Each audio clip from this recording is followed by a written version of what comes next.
what makes these places unsettling isn't the idea of ghosts in the cinematic sense, but the consistency of the warnings themselves.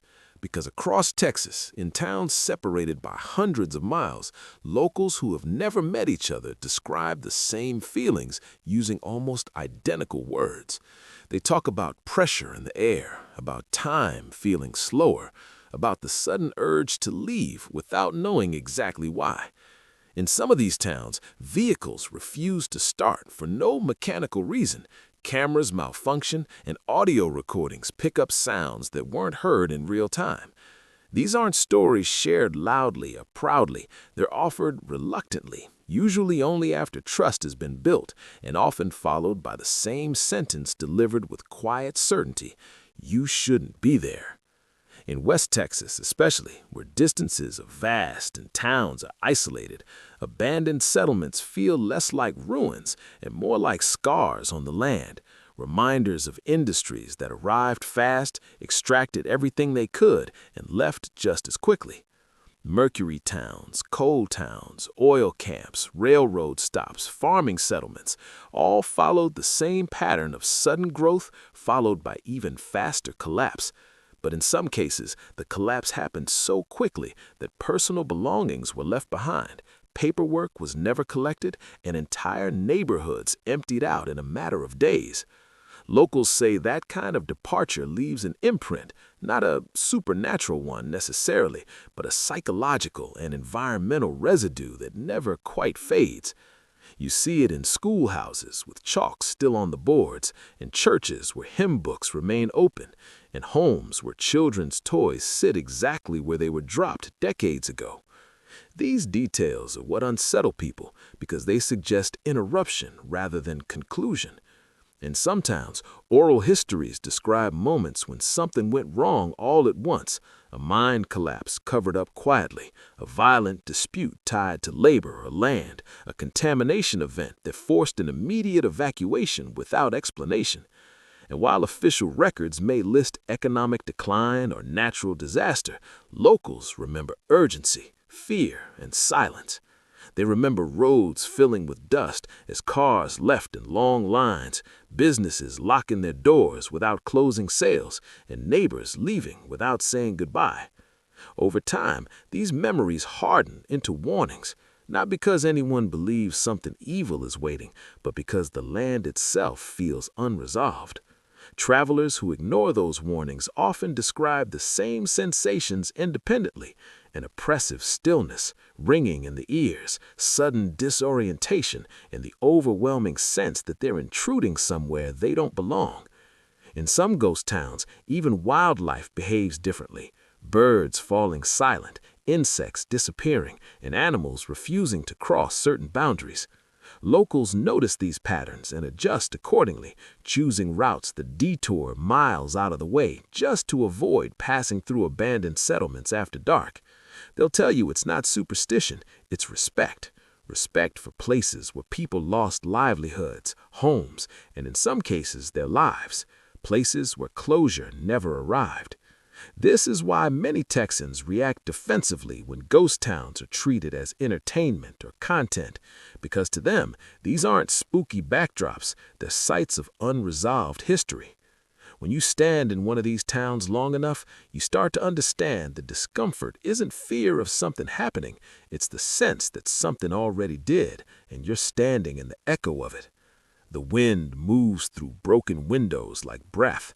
Floorboards shift with temperature changes, and old metal structures expand and contract, creating sounds that feel intentional even when they're not.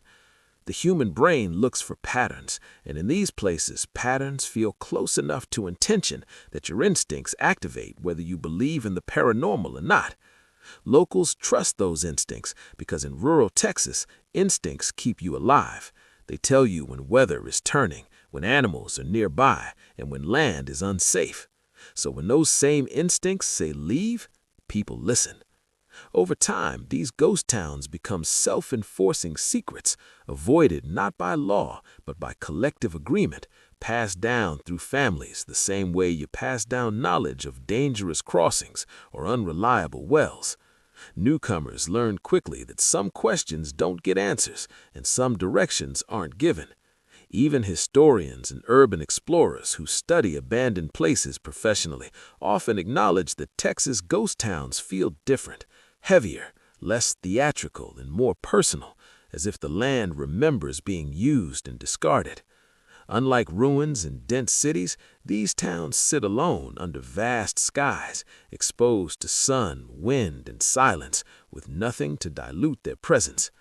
That isolation amplifies everything, every sound, every shadow, every movement at the edge of vision, until staying feels like a challenge rather than a choice.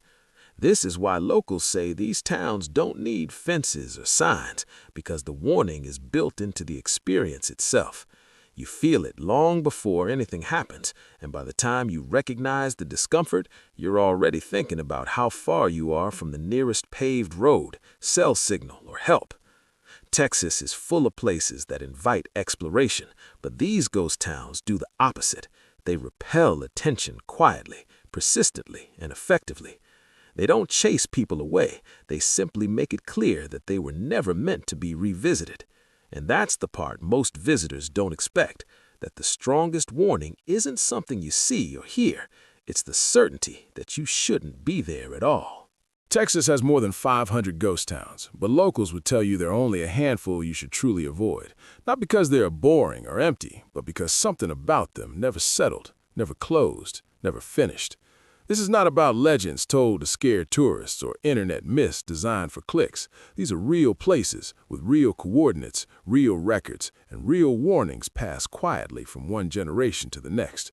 If you ask a local why certain roads are never taken at night, why certain ruins are never photographed, or why some towns are spoken about only in half sentences, you'll notice the same reaction every time. A pause, a glance away, and then a simple suggestion to let sleeping places lie.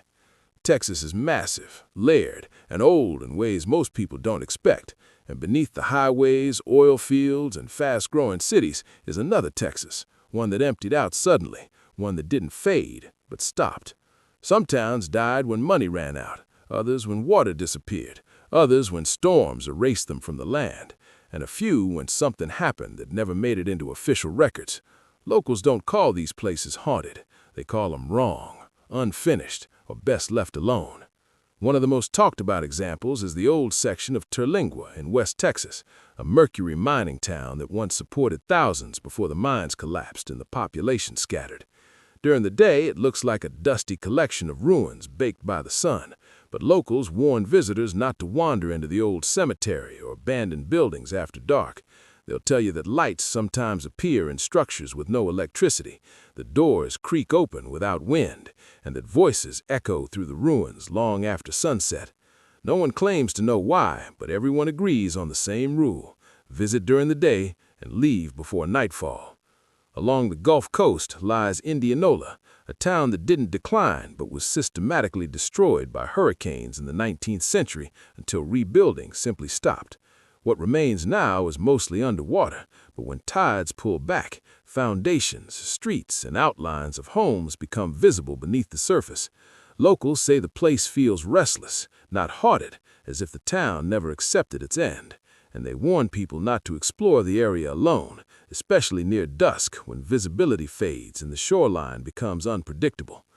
On the Texas-New Mexico border sits Glen Rio, a former Route 66 stop that died the moment the highway was rerouted. Old motels, gas stations, and diners still stand, frozen in time, menus posted and signs rusting in place. Travelers are warned not to stay overnight, not because of crime, but because of reports of silhouettes appearing in motel windows, radios turning on in abandoned cars, and the overwhelming feeling of being watched, despite the emptiness. Further west is Lobo, a nearly forgotten railroad town where very little remains besides open land and scattered debris. Yet locals insist the place is unnaturally loud at night, filled with footsteps, whispers, and movement that doesn't match the wind or wildlife. They don't investigate and they don't linger, choosing instead to drive through without stopping. Sherwood, once a thriving farming community, lost its water source and emptied out, leaving behind buildings with furniture still inside, beds made, dishes stacked, and personal items untouched. Locals say it feels like the residents stepped out briefly and never returned, and while the town is technically accessible, no one willingly stays after dark. Thurber, a former coal town, collapsed when the mines closed, but its cemetery draws quiet warnings from locals who say headstones don't always match historical records, dates appear inconsistent, and markings sometimes show up without explanation, with no reports of vandalism or visitors to account for the changes. In parts of Lavaca County, there are ghost settlements so thoroughly erased they no longer have names, only coordinates passed quietly between locals who advise outsiders not to trespass, not because of physical danger, but because being noticed there is considered a mistake. Barstow in Ward County isn't fully abandoned, but its empty sections feel different, with reports of dead silence, sudden signal loss, and compasses behaving unpredictably near old oil structures, phenomena